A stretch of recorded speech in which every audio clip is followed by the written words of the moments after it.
আসসালামু আলাইকুম। ছোট ছোট গাছেও এত সুন্দর করে ফুল পেতে হলে অনেক কিছুই মেনটেন করতে হয়, কিন্তু আমরা ঘরোয়া পদ্ধতিতে যদি মেনটেন করি খরচ তেমন পড়ছে না।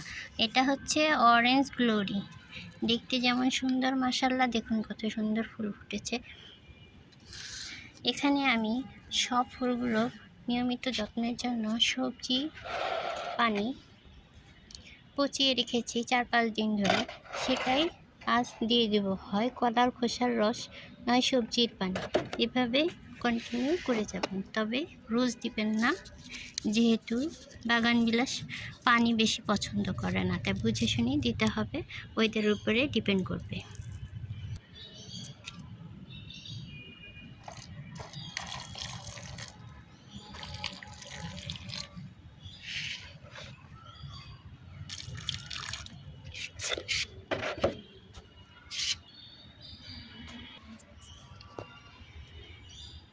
দেখুন মাশাআল্লাহ কত সুন্দর কালার হয়েছে। যেমন রোদের দরকার, তেমন টুকিটাকি পর্যাপ্ত যত্নেরও প্রয়োজন। বেশি কালার আনতে গেলে অবশ্যই রোদ লাগবে।